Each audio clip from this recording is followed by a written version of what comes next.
Hello friends, friendly apply channel के अंदर आपका स्वागत है। जैसा कि आपका एचएसएससी ग्रुप डी का एग्जाम है, उसके अंदर आपके पास साइंस आएगी लगभग 15 नंबर की। बहुत सारे हिंदी के स्टूडेंट्स हैं, उनको बहुत ज़्यादा दिक्कत है कि हिंदी में हमें समझ में आया, इंग्लिश में क्या था, हिंदी में क्या था। और 10th तक की साइंस वैसे ही बहुत ज़्यादा प्रॉब्लम हो बच्चों को। तो हमने हमारे पास अभी साइंस की जो क्लासेस स्टार्ट की हैं, उसका सेकेंड लेक्चर से पहला वाला लेक्चर अपलोड हो चुका है, उसके बाद देख लीजिएगा। आज का जो हमारा टॉपिक है वो है गति, मोशन। गति क्या होगी, मोशन क्या होता है, ये चीजें हम पढ़ेंगे सारे। तो सबसे पहले इसके अंदर हम पढ़ते हैं रेस्ट। रेस्ट को क्या बोलते हो हिंदी? विराम बोलते हो। क्या बोलोगे इसको? विराम। विराम जब कोई वस्तु है, कोई ऑब्जेक्ट है, जब कोई वस्तु है, कोई भी ऑब्जेक्ट है, अपनी पोजीशन को, अपनी स्थिति को चेंज ना करे विद रिस्पेक्ट टू सराउंडिंग, किसके अनुसार? अपने चारों तरफ की चीजों के अनुसार, तो क्या कहलाता है? रेस्ट में बोला जाता है, विराम में बोला जाता है। अपनी पोजीशन, स्थिति चेंज ना है। मैं अगर यहाँ खड़ा हूं तो मेरे फैन से या मेरे कैमरे से या किसी भी लाइट से मेरी कोई भी पोजीशन, कोई स्थिति चेंज नहीं हो रही है, तो मैं किस में हूं? रेस्ट में। If object do not change its position with respect to surrounding, with time, time बढ़ता रहेगा। अगर कोई भी ऑब्जेक्ट है, कोई भी वस्तु अपनी स्थिति को चेंज ना करे तो किस में होता है? रेस्ट में होता है। तो ये तो आपका रेस्ट है। देखो डेफिनेशंस वगैरह जितनी रटोगे उतनी ज्यादा दिक्कत रहेगी, इसको समझना है, समझोगे नोट्स अपने आप बनते रहेंगे। सेकंड आपके पास हम पढ़ेंगे इसके बाद मोशन। मोशन मतलब गति। इंग्लिश में क्या रहेगा? मोशन। हिंदी में रहेगा गति। अब अगर मैं यहां से चल पड़ता हूं, अगर इधर उधर मूव करता हूं, तो मेरी लाइट से भी पोजीशन चेंज हो रही है, मेरे कैमरे से भी पोजीशन चेंज हो रही है, मेरी फैन से भी पोजीशन चेंज हो रही है, तो मैं मोशन में हूं। मतलब अगर कोई ऑब्जेक्ट अपनी पोजीशन को, अपनी स्थिति को, कोई वस्तु अपनी स्थिति को बदलता है बार बार अपने चारों तरफ की चीजों के अनुसार, तो वो क्या कहलाता है? मोशन। अगर ऑब्जेक्ट है चेंज इट्स पोजीशन, अगर ऑब्जेक्ट पोजीशन को चेंज करता है with respect to surrounding, surrounding मतलब अपने चारों तरफ की चीजों के अनुसार, तो किस में होता है? मोशन में। अब इन दोनों में एक बात ध्यान है, टाइम हमेशा चलता है, विद टाइम, समय के साथ होती हैं चीजें, क्योंकि टाइम कभी रुकता नहीं है। और ये दोनों एक दूसरे पर, रेस्ट और मोशन, परस्पर सापेक्षिक होते हैं। सापेक्षिक का मतलब क्या है? यहाँ पर परस्पर सापेक्ष मतलब रिलेटिव। इंग्लिश में क्या बोलोगे? रिलेटिव टू ईच अदर, एक दूसरे के साथ क्या रिलेटिव है। परस्पर सापेक्षिक का मतलब है एक वस्तु एक टाइम पे रेस्ट में है, मतलब वो रुकी हुई है, तो उसी टाइम पे मोशन, गति में भी हो सकते हैं। कोई चीज पूरी तरह से रेस्ट में या पूरी तरह से मोशन में, हम इसको नहीं बोल सकते। एक चीज एक टाइम पे किसी चीज के अनुसार, किसी ऑब्जेक्ट के अनुसार मोशन में है, तो किसी के अनुसार वो रेस्ट में हो सकते हैं। जैसे हम कार के अंदर चलते हैं, तो कार में अगर हम ड्राइवर के अकॉर्डिंग हमारी पोजिशन देखें तो हम रेस्ट में है। ड्राइवर के अकॉर्डिंग, ड्राइवर के अनुसार हम क्या है? रेस्ट में, रुके हुए, विराम की अवस्था में है। लेकिन अगर हम बाहर देखें, बाहर के पेड़ पौधे हैं, आपके पोल्स वगैरह हैं, कोई बाहर जो कोई ट्रक वगैरह चल रहे, तो उनके अकॉर्डिंग हमारी पोजीशन क्या हो रही है? चेंज हो रही है, हमारी स्थिति चेंज हो रही है, तो हम किस में? मोशन में है। तो एक ही टाइम पे ड्राइवर के अकॉर्डिंग हम रेस्ट में थे, बाहर के अनुसार हम क्या है? अकॉर्डिंग क्या हम? मोशन में। तो एक ही टाइम पे हम क्या है? विराम में है, रेस्ट में, उसी टाइम पे मोशन, गति में भी है। तो ये तो था आपका रेस्ट और मोशन, एक दूसरे क्या होते हैं? सापेक्षिक होते हैं, रिलेटिव होते हैं। ये बात ध्यान रखने की है। अब गति आती है आपके पास। गति में अगर आप पढ़ते हो, मोशन आपने गति पढ़ लिया। अब गति के अंदर विमाओं के आधार पर, किसके आधार पर? विमाओं के आधार पर गति में हम क्या क्या बता सकते हैं? विमाओं मतलब एक्सिस के आधार पर। किसके आधार पर? एक्सिस। आपने पढ़ा था X axis, Y axis, Z axis. आपके पास रूम के अंदर कॉर्नर पे देखोगे तो जहां पर हमारे तीनों के तीनों कोने मिलते हैं, आके कॉर्नर्स आके मिलते हैं, वो ओरिजिन बोला जाता है। मेन बिंदु हमारे पास X axis, Y axis, Z axis. एक तरीके से लंबाई होगी, ये चौड़ाई होगी और ये ऊंचाई होगी कमरे की। तो जो कॉर्नर के अंदर ये चीजें, 3 एक्सिस होते हैं। तो सबसे पहले इसको बोलते हैं विमाई। इंग्लिश में एक्सिस बोलते हैं, हिंदी में विमाई बोलते हैं, एक्स, वाई और जेड। तो एक्सिस ज्यादा चलता है, एक्सिस वैसे भी याद रहता है, तो एक्सिस बोल लीजिए, विमाई बोल लीजिए, कि विमाओं के बजाय एक्सिस ज्यादा याद रहेगा आपको। हमारे पास 3 ही एक्सिस होते हैं, 3 विमाई होते हैं, एक्स, वाई और जेड। अब देखिए यहाँ पर अगर मैं चलता हूँ स्ट्रेट, सीधा चलता हूँ, अगर मैं सीधा चलता हूँ तो मेरी पोजीशन सिर्फ मैं एक्स एक्सिस से बता सकता हूँ। मैं बता सकता हूँ मैं वेस्ट में पश्चिम की तरफ 10 मीटर गया, तो मैं सीधी लाइन में चला हूं, तो इसको बोलते हैं एक विमीय गति। एक विमीय गति, और इंग्लिश में बोलते हैं इसको वन डायमेंशनल मोशन। क्या? One dimensional motion. One dimensional motion का मीनिंग क्या रहेगा, एक वे में मतलब 3 एक्सिस है आपके पास, आपकी लंबाई भी, आप लेंथ भी कवर कर सकते हो, आप ब्रेड्थ चौड़ाई भी कवर कर सकते हो, ऊंचाई भी कवर कर सकते हो। लेकिन अगर मैं बिल्कुल सीधा चलता हूं, अगर कार बिल्कुल सीधी लाइन में चलेगी, मैं सीधा चलता हूं, तो एक सीधी रेखा में चलना, सीधी रेखा के अंदर चलना आपका क्या कहलाएगा, एक ही एक्सिस की जरूरत पड़ेगी इसकी स्थिति बताने के लिए, तो वन डायमेंशनल मोशन। अगर स्ट्रेट लाइन में चलते, सीधी लाइन में चलते और एक ही एक्सिस हमारी पोजीशन बता दे, तो क्या बोला जाएगा, एक विमीय गति। दूसरा होता है आपके पास द्विवी, क्या बोला जाएगा, द्विविमीय गति। द्विविमीय गति को हम बोलते हैं 2 डायमेंशनल मोशन। क्या बोलते हैं, 2 डायमेंशनल मोशन। 2 डायमेंशनल मोशन का मीनिंग क्या है, जब आपके पास कोई भी चीज है, जैसे हमारे पास कार है, कोई टर्न लेती है, कार जब टर्न लेती है तो वो आगे भी जाती है और साथ में इधर भी जाती है। उसके टर्न ऐसे किया तो आगे भी गई और इधर भी, तो इसकी पोजीशन क्या है, कितने एक्सिस की जरूरत पड़ेगी हमें, 2 एक्सिस की, 2 विमाओं की जरूरत पड़ती है, एक्स और वाई। हमें इधर भी बताना पड़े, इधर गए फिर इधर भी गए, तभी जाके वो रोटेट हुआ, घूमा है। तो ये कौन सा है, कितने एक्सिस की जरूरत पड़ी है आपको बताने के लिए, 2 की, मतलब द्वि, इसीलिए बोलते हैं 2 डायमेंशनल मोशन। क्या बोलते हैं, 2 डायमेंशनल मोशन। तीसरा जो आपका त्रि, क्या बोलोगे इसको, त्रि बोल लीजिए, त्रिविमीय, त्रिविमीय गति। इंग्लिश में बोलोगे इसको 3 डायमेंशनल मोशन। क्या बोलोगे, 3 डायमेंशनल मोशन। 3 डायमेंशनल मोशन का मीनिंग क्या रहेगा, यहां पर आपके पास त्रिविमीय, मतलब अगर कोई जहाज उड़ रहा है तो जहाज क्या करता है, ऊपर भी जाता है, आगे भी जाएगा और साथ में टर्न भी करता है, आगे भी गया, ऊपर भी गया और टर्न भी आया। तो कितने एक्सिस की जरूरत पड़ी हमें, तीनों की। हमें लंबाई भी, चौड़ाई भी और ऊंचाई भी, एक तरीके से बोलने में तीनों की जरूरत पड़ी, तो इसलिए 3 डायमेंशनल मोशन बोलते हैं। तो ये आपके पास है एक विमीय, द्विविमीय और त्रिविमीय गति। ये आपके पास किसके आधार पर, 1 डायमेंशन, 2 डायमेंशन और 3 डायमेंशन, एक्सिस के बेस पे या फिर विमाओं के आधार पर। हिंदी में बोलो तो किसके आधार पर, विमाओं के आधार पर होगा आपके पास। अब पथ के आधार पर, मतलब पाथ के बेस पे, किसके बेस पे देखोगे, पाथ के बेस पर अगर हम देखें, ओह ज्यादा ही दिक्कत का हो गया, तो एक बार थोड़ा सा इसको इरेज कर लेते हैं, नेक्स्ट टाइम एक थोड़ा क्लियर हो जाएगा। तो अगर आप देखोगे आपके पास पथ के आधार पर, मतलब पाथ के बेस पे, किसके बेस पे, पाथ के बेस पे, पाथ मतलब पथ, रास्ता। पाथ के बेस पे, पथ के बेस पे आपके पास में चलने के बेस पर 3 तरह की आपके पास गति होती है। पहली होती है सरल रेखीय, कौन सी होती है, सरल रेखीय गति। सरल रेखीय गति का मतलब क्या रहेगा आपके पास में, रेक्टिलिनियर, इंग्लिश में क्या रहेगा, रेक्टिलिनियर, या फिर इसको बोलते हैं ट्रांसलेटरी। क्या बोलते हैं इसको, ट्रांसलेटरी मोशन।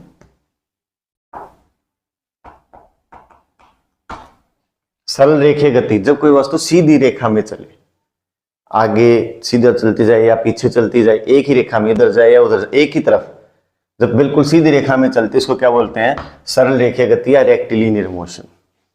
दूसरा आपके पास में क्या होता है, वृत्तीय गति। कौन सा है, वृत्तीय गति, इंग्लिश में बोलते हैं सर्कुलर मोशन। कैसा मोशन बोलोगे, सर्कुलर मोशन, इंग्लिश में सर्कुलर, हिंदी में वृत्तीय गति।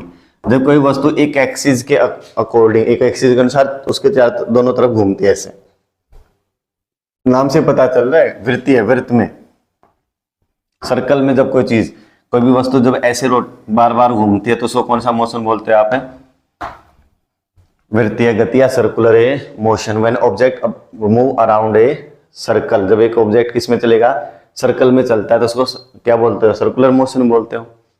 तीसरा आपके पास में होता है दोलन, हिंदी में क्या बोलते हो, दोलन या कंपन, इंग्लिश में रहेगा आपका वाइब्रेटरी और ऑक्सिलेटरी, वाइब्रेटरी और ऑक्सिलेटरी। जब कोई वस्तु है, कोई भी ऑब्जेक्ट है, बार बार आगे पीछे होता है एक मेन पॉइंट के अकॉर्डिंग। जैसे ये मैंने एक पॉइंट लिया, इस पॉइंट के अकॉर्डिंग अगर ऑब्जेक्ट इधर जाए फिर वापस आए, फिर इधर जाए फिर वापस आए, तो ये मेन पॉइंट होगा ना, इसी अकॉर्डिंग आगे पीछे बार बार होता रहता है या ऊपर नीचे होता रहे, तो कौन सा मोशन होगा आपके पास, दोलन या वाइब्रेटरी मोशन, दोलन या वाइब्रेटरी मोशन रहेगा आपके पास में। ये कब रहेगा? जब आपके पास में है आगे और पीछे। आगे पीछे हम उसमें बोलते हैं इंग्लिश में हम टू एंड फ्रो। क्या बोलते हैं? To and fro motion. इसी को बैक एंड फोर्थ भी बोल देते हैं इंग्लिश में, बैक एंड फोर्थ। मतलब आगे पीछे होना बार बार एक पॉइंट के अकॉर्डिंग। जैसे आपके पास पेंडुलम, घड़ी के अंदर पेंडुलम होता है, वो आगे और पीछे होता है। उसका मेन पोजीशन बीच में होता है, रेस्ट में रुका होता है, लेकिन एक बार ऊपर जाएगा, फिर इधर जाएगा, फिर ऊपर जाएगा, फिर रुकेगा, फिर इधर आए, ऐसे लगातार चलता है। इसको हम बोलते हैं, कैसा मोशन बोलोगे? दोलन। मतलब आगे पीछे होना, इसको बोलते हैं मीन पॉइंट, मीन पोजीशन। मतलब ये एक मेन स्थिति है, इसकी एक प्रेजेंस है, यहां से इसी के आगे पीछे। अगर इधर 1 मीटर जाएगा तो इधर भी वापस 1 मीटर, फिर 1 मीटर इधर आए, फिर वापस 1 मीटर आएगा। तो ये आपका एक क्या होगा? एक दोलन होगा, या फिर आपके पास में बोल लीजिए वाइब्रेटरी और ऑक्सिलेटरी मोशन। जो ऑब्जेक्ट टू एंड फ्रो आगे पीछे होता है बार बार अबाउट ए मीन पोजीशन, एक मीन स्थिति के अनुसार, मेन पॉइंट के अकॉर्डिंग, तो क्या कहला जाता है आपके पास में? दोलन या वाइब्रेटरी मोशन बोला जाता है। क्या बोला जाएगा? वाइब्रेटरी मोशन बोला जाएगा। इसके बाद में आपके पास में ये चीजें हमने गति की बेसिक चीजें पढ़ी हैं।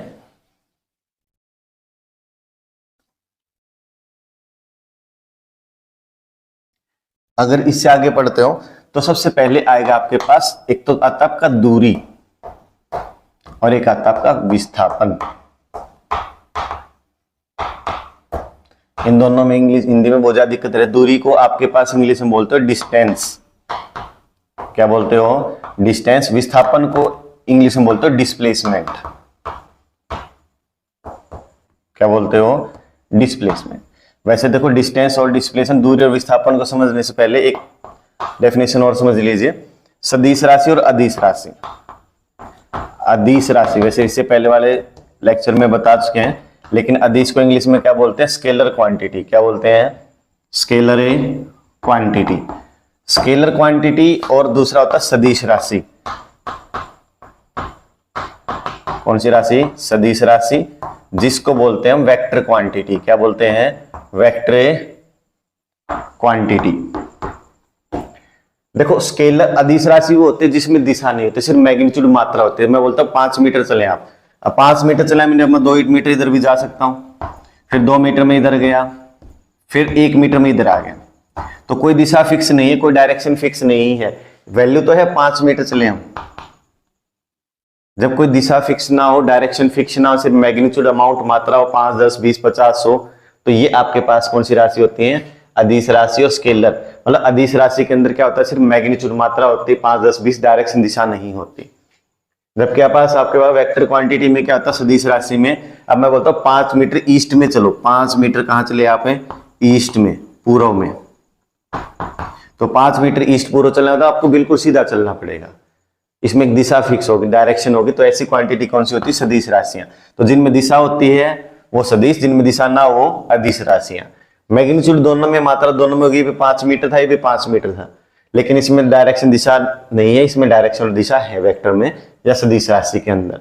आपके पास मास होता है, द्रव्यमान जो होता है, लेंथ लंबाई होती है, टाइम समय जो होता है, ये सभी आपकी अदिश राशियां होती हैं। सदिश राशियों के अंदर आपके पास कौन कौन आता है? डिस्प्लेसमेंट आता है, वेलोसिटी मतलब वेग आता है आपके पास में, आपका त्वरण आता है, तो ये चीजें, बल आता है, फोर्स, ये सभी चीजें आपकी किस में आती हैं?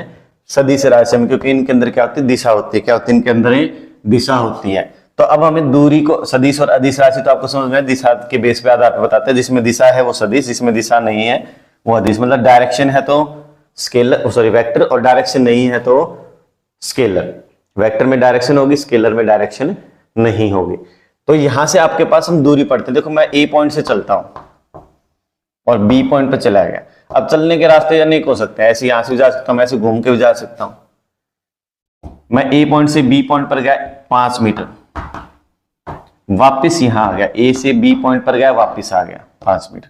तो 5 मीटर जाने में, 5 मीटर आने में मैंने कितने मीटर चला? 10 मीटर।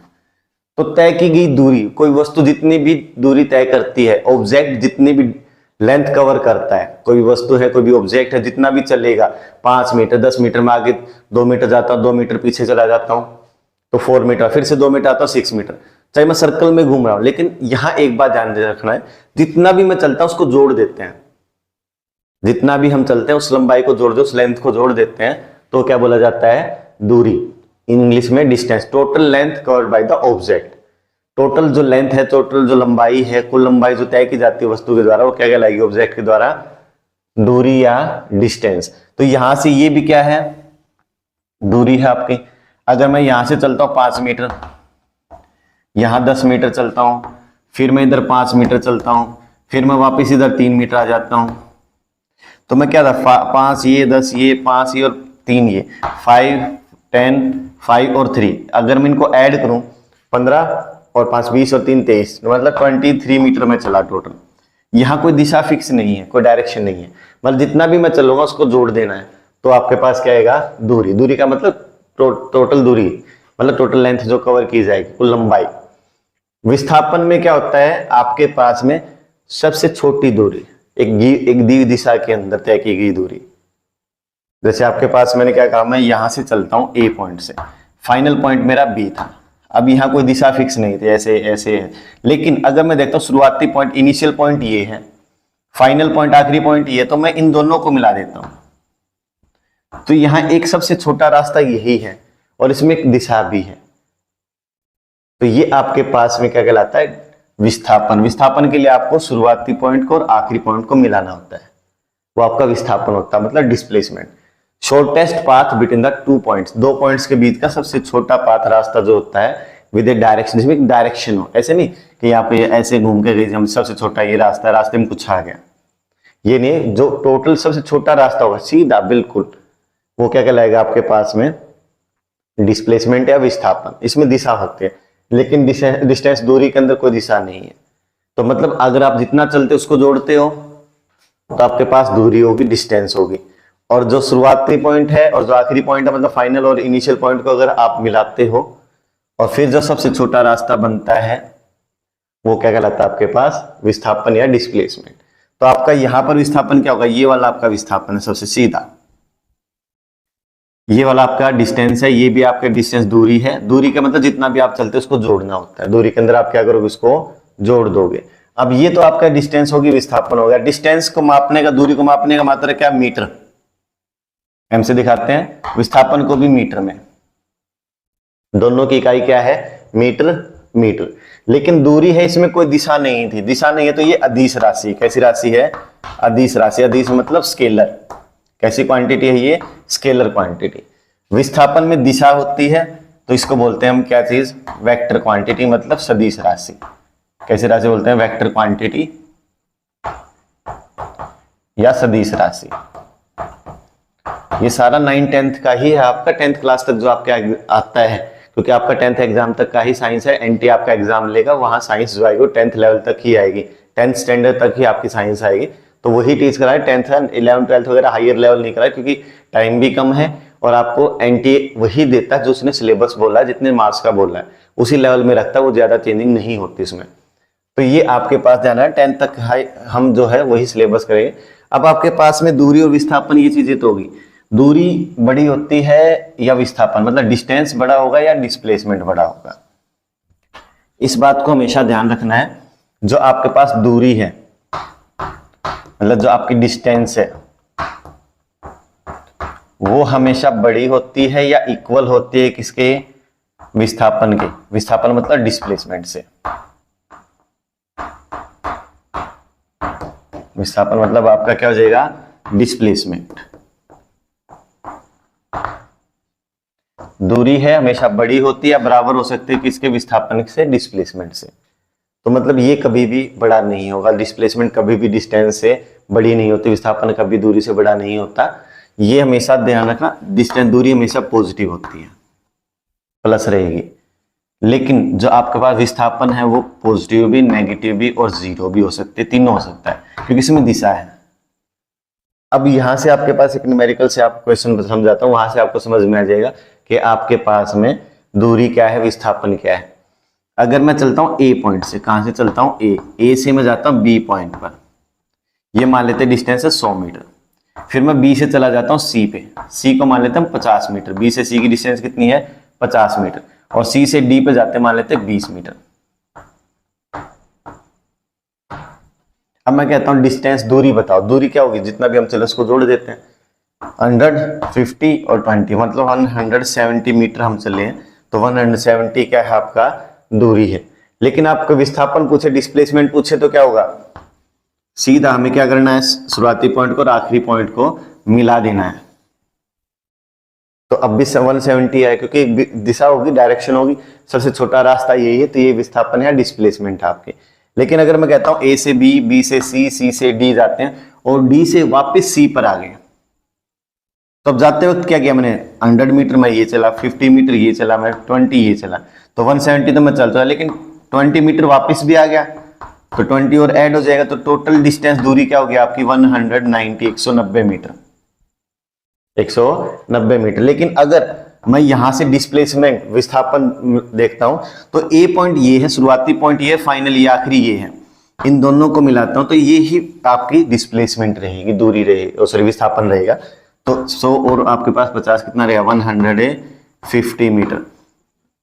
अब कभी भी एक बात है ना, जब भी कोई वस्तु वापस, अगर मैं ए से बी, बी से सी, सी से डी और डी से दोबारा ए पर आ गया, कोई वस्तु वापस उसी पोजीशन में आती है, कोई ऑब्जेक्ट उसी पोजीशन पे आ गया जहां से उसने स्टार्ट किया है, तो उसकी डिस्प्लेसमेंट विस्थापन हमेशा जीरो होता है। क्या होता है, उसका विस्थापन हमेशा जीरो। इस बात का ध्यान रखना है। अगर कोई वस्तु वापस वहीं पर, ऑब्जेक्ट वहीं पर घूम फिर के वहीं आ जाता है जहां से स्टार्ट किया, सर्कल में ऐसे रोटेट करके आया, घूम के आया, तो यहां से ए पॉइंट से स्टार्ट किया, रोटेट करके वापस ए पॉइंट पर आया, घूम के यहीं आ गया, तो विस्थापन यहाँ क्या रहेगा, जीरो रहेगा। तो जो वापिस अगर वहीं पर आते तो विस्थापन मतलब डिस्प्लेसमेंट हमेशा क्या होती है, जीरो होती है। डिस्प्लेसमेंट हमेशा क्या होगी, जीरो होगी। अब इसके साथ में आपके पास में दूरी विस्थापन का तो आपको पता चल गया होगा, दूरी क्या है, विस्थापन क्या है, क्योंकि दूरी और विस्थापन में हमेशा यही बात ध्यान रखना है, दूरी जितना भी हम चलते हैं उसको जोड़ देते हैं, और विस्थापन के अंदर हमेशा आखिरी और शुरुआती बिंदु को मतलब इनिशियल और फाइनल पॉइंट को ज्वाइन करके ही हम बनाते हैं। इसके साथ में आपके पास अब आता है गति या चाल। एक तो ये रहेगा आपके पास में, और दूसरा रहेगा आपके पास में क्या, वेग। क्या रहेगा आपके पास में, वेग। वेग को इंग्लिश में बोलते हैं वेलोसिटी। क्या बोलते हैं, वेलोसिटी। और गति को, चाल को इंग्लिश में बोलते हैं स्पीड। ये बात ध्यान रखना है, स्पीड और वेलोसिटी, गति, चाल या वेग। देखो आपने अभी हमने पढ़ा दूरी, मतलब हमने पढ़ा था अभी इसी चीज के अंदर क्या पढ़ा था आपने, डिस्टेंस। अगर मैं दूरी को, स्पीड को, आपके पास दूरी को समय से डिवाइड कर देता हूं, मतलब आपके पास जो आपकी डिस्टेंस है, क्या चीज है आपके पास में, डिस्टेंस। डिस्टेंस को किससे डिवाइड करें, टाइम से, उसको बोलते हैं हम क्या चीज, गति या स्पीड। तो दूरी बटे इसमें या डिस्टेंस बाई टाइम, जितना भी आप चले वो ऊपर, और जितने समय में आप चले वो टाइम में चले वो नीचे, तो गति बोली जाती है, स्पीड बोली जाती है। चाल, डिस्टेंस बाय टाइम, स्पीड। दूरी बटे समय, स्पीड होगा आपके पास, गति होगी। चाल बोलते ज्यादा चाल यूज होता है, गति यूज नहीं होती, चाल ज्यादा बोला जाता है। इस बात का ध्यान रखना, हिंदी में चाल ज्यादा बोला जाता है। तो तय की गई दूरी, जितनी दूरी तय की वो ऊपर रहेगी। आप 100 मीटर चले मान लेते हैं, ए पॉइंट से बी, बी से सी, सी से डी, हमने अभी एग्जांपल लिया था ए बी सी डी। ए से बी आप कितने मीटर चले थे, 100 मीटर, बी से सी 50 मीटर, सी से डी 20 मीटर। मान लेते यहां से यहां जाने में आपने 2 सेकंड ली, यहां भी आपने 2 सेकंड ली, यहां आपने 1 सेकंड ली, तो आपने दूरी कितनी तय की, 170 मीटर, मतलब 170। दूरी आपने ये तय की कितने सेकंड में, 2 2 4 1 5। तो अगर कट करोगे तो क्या जाएगा, 34 मीटर पर सेकंड। मतलब जितना तय की गई दूरी वो ऊपर रहेगा, जितने समय में तय की वो नीचे। ध्यान रखना, मीटर में और सेकंड में ही आंसर होता है आपके पास में। फिजिक्स के अंदर आपकी जो चीजें होती है मीटर और सेकंड में होती है, किलोग्राम में होती है। मेन ऐसा यूनिट यही रहती है, इन्हीं में आंसर होता है। लेकिन अब ये आपने चाल का पढ़ा, चाल क्या पढ़ा, दूरी बटे समय, डिस्टेंस बाई टाइम, जितना आप चले वो और जितने टाइम में चले वो, तो आपका क्या आएगा, चाल आ जाएगा। चाल में कोई दिशा फिक्स नहीं है, क्योंकि आपके पास दूरी है, दूरी में कोई दिशा नहीं थी, तो ये कैसी राशि थी, अदिश राशि। मतलब स्केलर। तो गति है जो स्पीड है वो भी कैसी है, स्केलर। स्केलर मतलब अदिश राशि। तो गति कैसी है, चाल कैसी राशि है, अदिश राशि। और इसकी इकाई मतलब यूनिट, दूरी मीटर में थी, टाइम समय सेकंड में होता, तो मीटर पर सेकंड, मीटर पर सेकंड क्या है, यूनिट होती, इकाई होती किसके लिए, स्पीड के लिए। वेलोसिटी, जो वेलोसिटी है आपके पास में उसको बोलते हैं हम हिंदी में वेग बोलते हैं। विस्थापन बटे समय, विस्थापन को इंग्लिश में हम क्या बोलते थे आपके पास, डिस्प्लेसमेंट।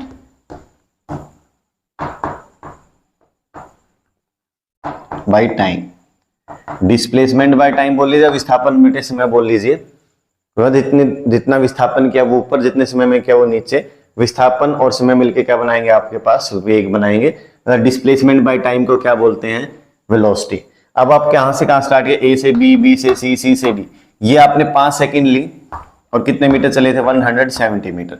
अब मान लेते 1 सेकंड में ये वापिस आ गया, 1 सेकंड में ये वापिस आ गया कहां पर, सी पॉइंट पर। तो अब आप अगर देखोगे चाल निकालनी, क्या निकालनी, चाल। यहां से अंतर समझ में आया, चाल में और वेग में, मतलब आपके पास स्पीड और वेलोसिटी में डिफरेंस क्या, अंतर क्या है।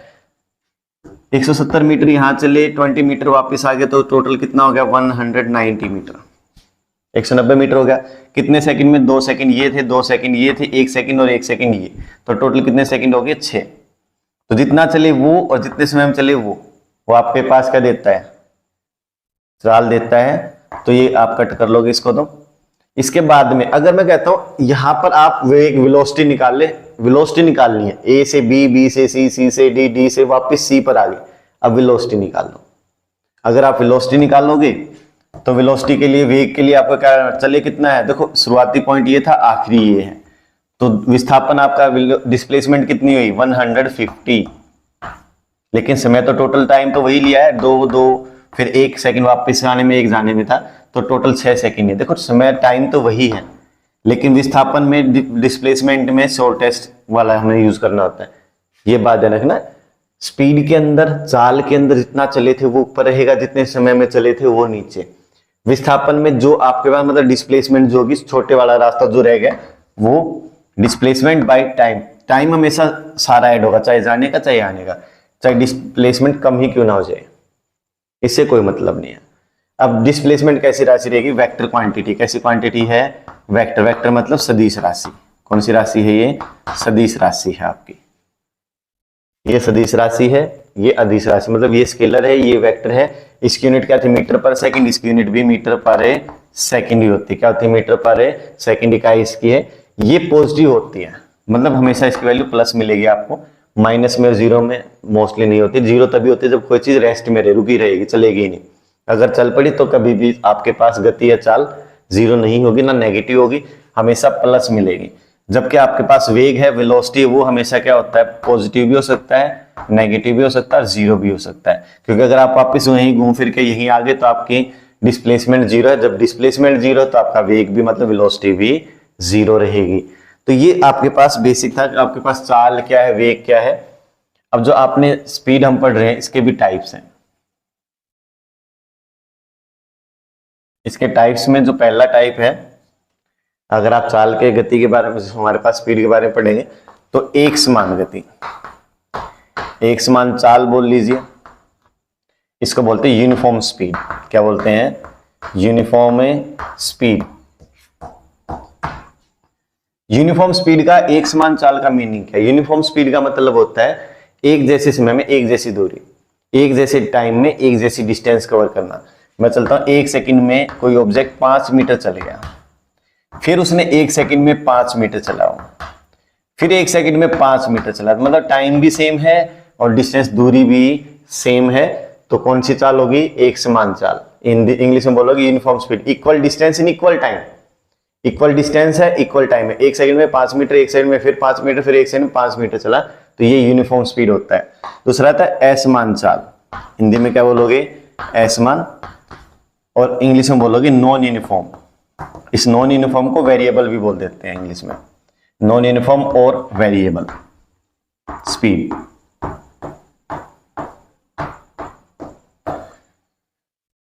अब अगर कोई ऑब्जेक्ट 1 सेकंड में पहले चला 5 मीटर, कितने मीटर चला?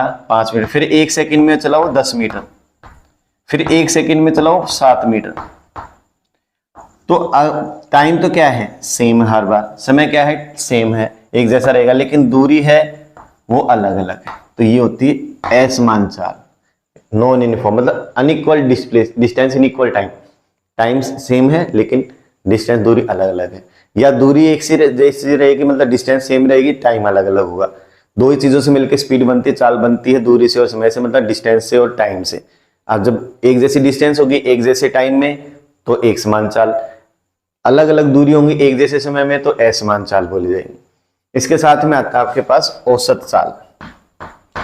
यहीं तक आपके पास में 10th क्लास 9th क्लास के सिलेबस में औसत चाल। औसत चाल का मतलब जितना भी आप चले थे वो टोटल दूरी ऊपर रहेगी और समय नीचे रहेगा। आप क्या था, यहां से देखो 5 मीटर में पहले चला, फिर 10 मीटर चला, फिर 7 मीटर चला, तो कितना होगा? 22 मीटर में चला। कितने टाइम में? 1 1 1 और 3 सेकंड्स मैंने लिया है, तो जितना में चला था वो दूरी ऊपर ले ली मैंने, और जितने समय में चला था वो नीचे है। तो ये होती है औसत चाल। तय की गई दूरी मतलब टोटल डिस्टेंस ऊपर रहेगा, टोटल टाइम नीचे रहेगा। Total distance by total time, या कुल दूरी बटे समय, जितने दूरी चले वो ऊपर, जितने समय में चले वो नीचे, तो आएगा आपके पास औसत चाल। ये आपके पास में टाइप है किसके? स्पीड के, मतलब चाल के। लेकिन इसी के साथ में आपके पास में वेलोसिटी के भी आते हैं। इसको इरेज इसलिए नहीं करें क्योंकि एक जैसी चीजें रहेंगी। यहाँ स्पीड की जगह थोड़ा सा चेंज हो जाएगा चाल की जगह पे। अब आपके पास क्या आ गया? वेलोसिटी, मतलब आपके पास वेग आ गया। जो पढ़ा आपने पीछे भी, हमने क्या पढ़ा था? वेग पढ़ा था, मतलब वेलोसिटी। यहां पर पहला होता है एक समान वेग, ये भी वही नाम है, एक समान यूनिफॉर्म वेलोसिटी। इंग्लिश में क्या बोलोगे? Uniform velocity. वही है 1 सेकंड में 5 मीटर, मतलब यहाँ डिस्प्लेसमेंट दूरी, जो विस्थापन वो एक जैसा है। 1 सेकंड में 5 मीटर, 5 मीटर विस्थापन करेगा, डिस्प्लेसमेंट कवर करेगा 1 सेकंड में। 5 मीटर डिस्प्लेसमेंट कवर करी 1 सेकंड, 5 मीटर चला 1 सेकंड में, फिर से 5 मीटर चला 1 सेकंड में। तो ये कौन सा होगा? एक समान चाल, सॉरी वेलोसिटी वेग होगा और यूनिफॉर्म वेलोसिटी बोला जाएगा। असमान या नॉन यूनिफॉर्म और वेरिएबल वेलोसिटी। असमान वेग, अब वही ये सेम है, 1 सेकंड में 5 मीटर, फिर 1 सेकंड में 10 मीटर, फिर 1 सेकंड में 7 मीटर। जितना भी दूरी है हमारे पास विस्थापन हुआ वो ऊपर रहेगा, सॉरी जितना विस्थापन था वो हर बार अलग अलग है। जितना विस्थापन हुआ हर बार क्या है? अलग अलग, लेकिन समय सेम है। डिस्प्लेसमेंट अनइक्वल है और टाइम इक्वल है। डिस्प्लेसमेंट क्या है? अनइक्वल, और टाइम क्या है? इक्वल।